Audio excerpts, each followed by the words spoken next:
Con, sin duda, la seguridad que se ha tomado la agenda, ya es una prioridad hace mucho tiempo, pero se ha producido en el último tiempo varios delitos que preocupan, un alza en los homicidios, secuestros, vimos lo que pasó con el ataque con una granada a una carabinera. Bueno, queremos conocer la opinión, la mirada que tiene también sobre esto el exministro del Interior, Jorge Burgos, que está en contacto con nosotros. Jorge, gracias por atendernos, por estar con nosotros y por esperarnos un ratito, porque estábamos ahí escuchando las palabras del presidente. Sí, buen día, Jorge. Hola, muy buenos días, muchas gracias, gusto en saludarlos a ambos. Bueno, lo primero es preguntarle, usted estaba escuchando el discurso del presidente Boric, bastante duro en el tono para hablar de la delincuencia, duro con la oposición también. ¿Qué le ha parecido a usted esta palabra del presidente Boric? Mire, yo, más allá de las palabras y ciertos adjetivos, cada uno se baja de manera distinta respecto a estas cosas, pero yo, personalmente, no siendo un partidario de este gobierno, creo que el presidente, para la situación que estamos viviendo, pone bien el foco.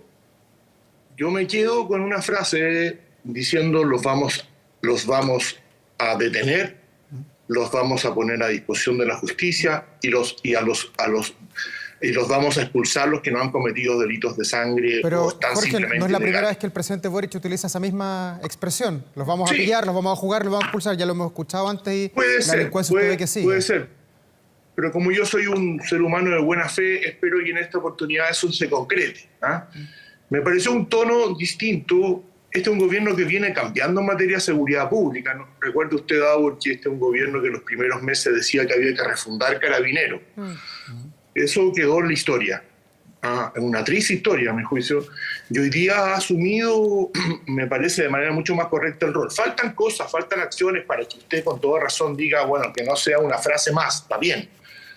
Y eso requiere acciones. Me parece que es importante que tal como se va a centralizar el trabajo en los barrios destinados a determinar y bajar, prevenir la comisión de delitos graves, como el aumento preocupante de la tasa de homicidio, muy preocupante, ese trabajo de centralización busque a los delincuentes ilegales, busque a las personas que no han regularizado, los detenga, los ponga a disposición de la justicia y expulse a aquellos que se pueden expulsar. Eso creo que es central. Eso se puede hacer con un trabajo riguroso, focalizado.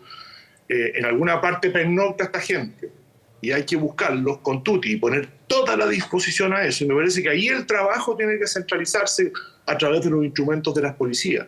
Las disposiciones legales de estancia hay que modificar algunas, hay que crear el delito per se de ingreso ilegal bien hecho que se haga. Si hay que ampliar los plazos para la detención mientras se regulariza la expulsión, hay que hacerlo.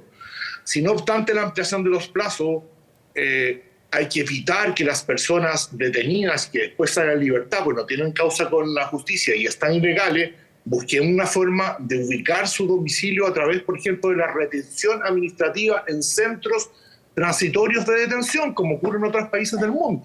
No nos podemos cerrar a ninguna de esas cosas, porque la situación es grave. Como decía el propio presidente, es grave, el aumento de delitos violentos es grave.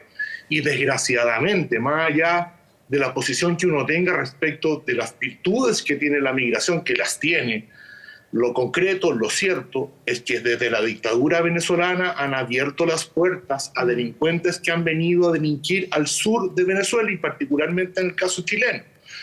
Le abren las puertas y después cierran las puertas para que sean repatriados. Ya es la ecuación perfecta de un dictador que quiere complicar las cosas en una democracia. Respecto de eso no podemos tener las manos cruzadas. Jorge, para usted estamos en un punto de inflexión.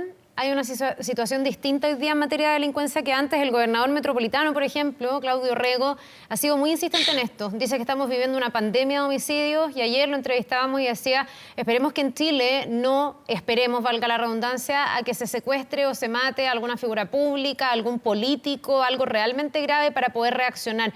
¿Estamos siendo reactivos a su juicio? ¿Estamos en un punto de inflexión o se están tomando las medidas a tiempo? Estamos en un punto profundamente delicado. Inflexión en el sentido que puede marcar un antes o un después, sí. Lo importante es que ese punto de inflexión o ese punto muy delicado, muy grave, nos permita de conjunto en la sociedad asumir las tareas aún pendientes destinadas a que esa situación no siga creciendo. La tasa de homicidio, es cierto lo que dice el presidente, todavía baja en relación al barrio, pero ha aumentado casi en un 100% en 3 años. Eso Además, es mucho. compararse con el barrio pareciera ser medio autocomplaciente, ¿no?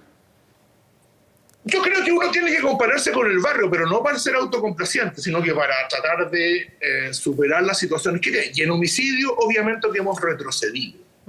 Hemos retrocedido.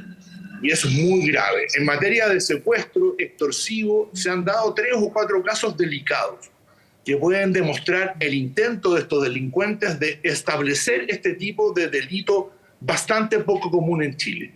Estamos en tiempo de actuar, que hay que hacerlo con rapidez. Ahora, yo insisto, yo creo que legislación tenemos, hay que mejorar cierta legislación, por cierto, pero lo que hay que tener aquí es decisión. Y yo veo en el presidente de la República, más allá que pueda hacer o decirse con algún fundamento que ya lo dijo, me parece que este discurso puede marcar una decisión mucho más fuerte respecto de la persecución de los delincuentes. Tengo esa esperanza que sea así. Lo veo bien dirigido. Estuve con la ministra Tobá ayer junto con otros ministros o ex subsecretarios conversando sobre las cosas que quieren hacer, y me pareció también en la misma línea de que hay una preocupación profunda en el gobierno que esto no puede seguir como está. Y en estas reuniones en las que usted ha participado, además usted tiene la experiencia de haber colaborado con otros gobiernos, haber colaborado en el Ministerio del Interior y haber sido ministro del Interior. Hoy día las recetas que se están aplicando son las mismas que usted aplicaba el 2015 para enfrentar la delincuencia, o esto cambió completamente y hoy día nos quedamos muy atrás. No sé cuál es la mirada que tiene, se lo pregunto como abogado, como conocedor de las políticas públicas y además con su experiencia a cargo de la seguridad. En los años 90 usted fue jefe de gabinete y habían secuestros, estaba bien duro el enfrentamiento de la democracia con el terrorismo. Sí, son situaciones distintas. En los 90 la situación era diversa, teníamos un problema con el terrorismo, teníamos todavía algún problema con agentes del Estado que todavía actuaban. Pero la delincuencia, como dices tú, ahora ha mutado, y yo creo que la mutación más grave en el último tiempo, con la incorporación de delincuentes de origen distinto al nuestro, no nacido en Chile, que tiene una manera de actuar muy brutal, en que incluso tienen no solo desprecio a la vida del tercero a que afecta, sino que desprecio a su propia vida, actuando de una manera totalmente distinta. Tenemos que acomodarnos a eso, tenemos que acomodarnos a nuevas formas de crimen organizado. Creo que se han dictado legislaciones importantes ahí, pero hay que profundizarla. Hay una, por ejemplo, que está pendiente hace algún tiempo en el Senado y creo que avanza poco. Y creo que hay una discusión sobre si debe avanzar o no. Me parece complejo eso, que es una cosa que se llama el subsistema de inteligencia financiera, que está destinado fundamentalmente a perseguir el lavado del dinero. Todo este crimen organizado de secuestro, extorsivo, si se llegan a instalar, de droga fundamentalmente, tiene un momento en que tienen que liquidar los dineros que reciben. Y la huella de ese dinero es muy importante para destrabar esas bandas. En ese proyecto hay cosas interesantes. Yo agregaría otra, que no está. La prohibición de uso de dinero efectivo sobre, por ejemplo, 2 millones, 3 millones de pesos. Eso se ocupa en muchas partes del mundo. Es cierto que es una complejidad, pero tenemos que tomar decisiones complejas frente al delito. ¿Por qué alguien puede ir a comprarse un automóvil en dinero efectivo? ¿Qué razón hay para eso? ¿Qué origen tiene eso? Eso debería estar prohibido. Dificultarle la vida a los delincuentes, particularmente los que quieren lavar dinero. Es una tarea pendiente en este país, podemos avanzar. Jorge, usted partía esta entrevista diciendo, lo dijo al pasar, bueno, si hay que declarar delito, si hay que legislar para que sea delito el ingresar de manera irregular a Chile, bueno, que eso avance. Esa es una de las ideas que ha puesto sobre la mesa la oposición. El gobierno no ha estado disponible para eso y ha habido otras peticiones que se le ha hecho al gobierno, como declarar estado de excepción constitucional en la región metropolitana. A eso se ha sumado, por ejemplo, el gobernador metropolitano y otras más. Algunos acusan que hay aquí, de todas maneras, componentes ideológicos que siguen frenando al gobierno en su lucha contra la delincuencia. ¿Usted lo percibe? Pero se han ido terminando. Imagínate, es un gobierno que llegó y dijo voy a poner fin al estado de excepción constitucional en la macrozona. Duró 2 semanas. 2 semanas. Llevamos 36 renovaciones. Bueno, pero la ideología duró hasta que dijeron estamos jodidos.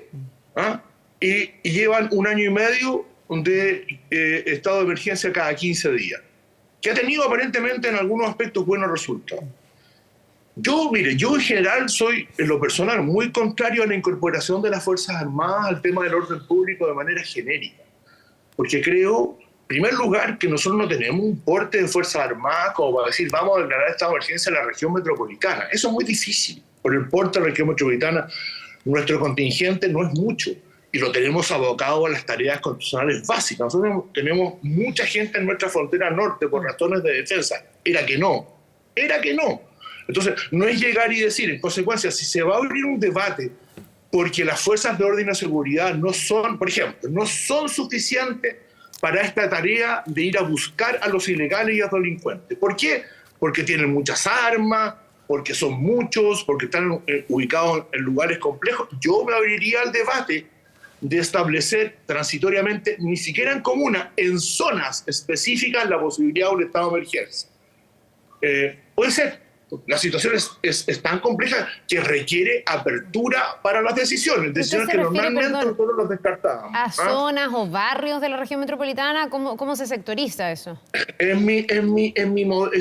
Probablemente va a tener que entrevistar al constitucionalista, que están tan de moda, yo no tengo esa condición, pero me parece que la norma del estado de excepción de emergencia, que es el que se ocupa para estas situaciones, orden público, habla que el presidente de la República podrá declarar estado de emergencia en zonas del territorio nacional.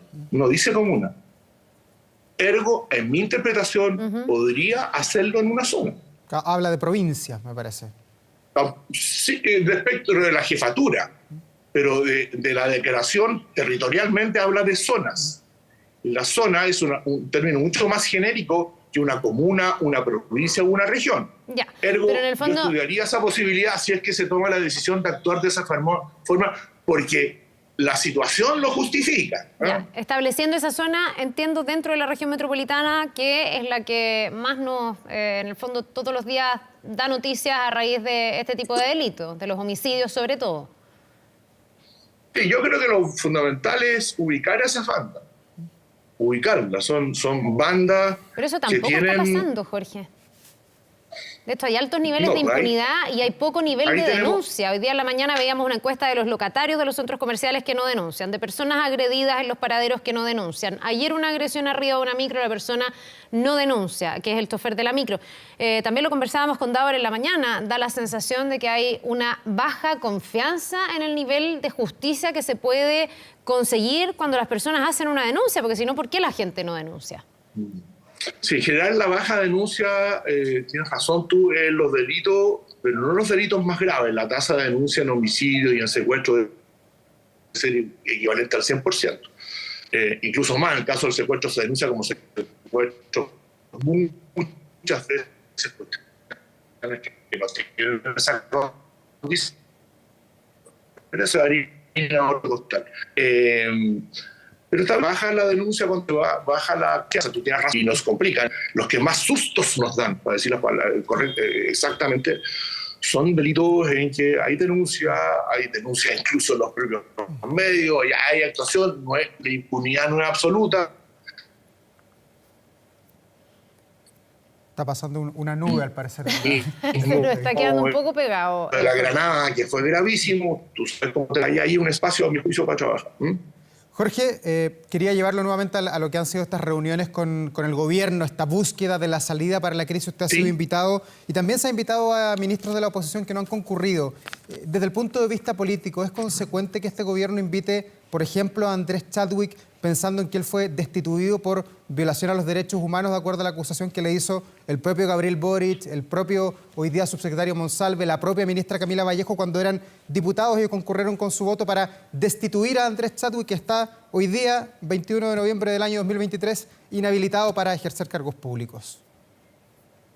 Sí, pues hay una contradicción ahí, sin duda. Además, yo creo que fue una acusación profundamente injusta, solo política, para nada jurídica. Yo lo tomaría de nuevo positivamente, que a pesar de lo injusto de la acusación quieren escuchar su experiencia.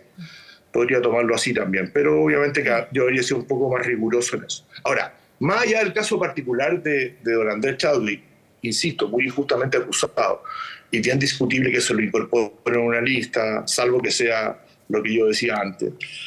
Yo creo que en general en estas materias las personas que no somos partidarios de este gobierno y que hemos tenido actuaciones en gobiernos anteriores y tenemos experiencia, no sé si mucho conocimiento, pero experiencia en estas materias, debiéramos estar siempre disponibles a colaborar frente a un tema que es un tema nacional, que no es oposición-gobierno. Yo le voy a contar lo mío. Yo, durante el gobierno de Sebastián Piñera, del que también era opositor, 2 veces fuimos convocados, no solo a reuniones, sino que a formar parte de comisiones de trabajo, que tuvieron algunas cosas bien concretas, otras se perdieron en el tiempo.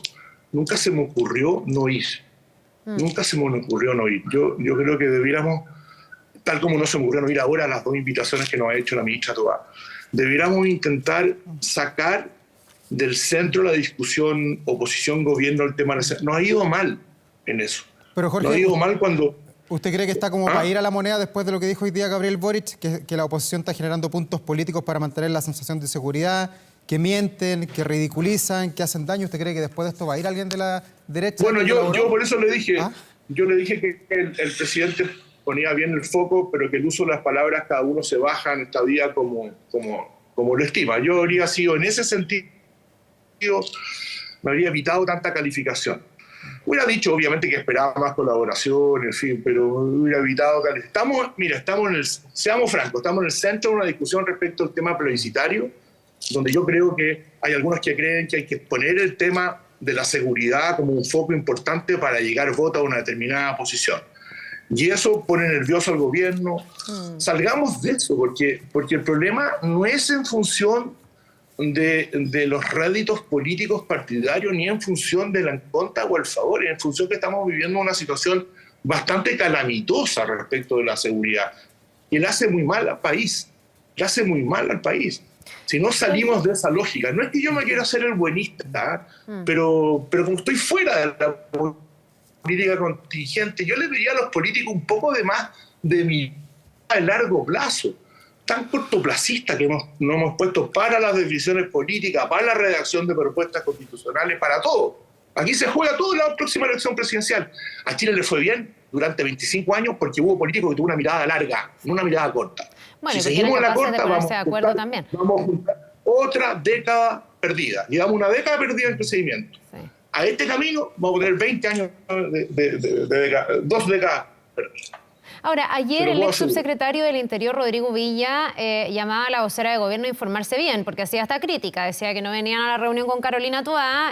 Villa decía que se informe bien la ministra, porque nosotros sí estamos trabajando de forma privada, decía él, con el subsecretario y con la ministra Toá. Y después la ministra Toá lo reconoce, dice que efectivamente han tenido varias reuniones, pero que en esta última convocatoria la derecha no asiste. Ahí también uno se pregunta cuál es la línea divisoria entre la utilización de la política, de la seguridad, digamos, dentro de la política de lado y lado, y cuánto corresponde a lo mejor hacer ese otro trabajo silencioso, que me imagino que puede ser el más fructífero, ¿o no?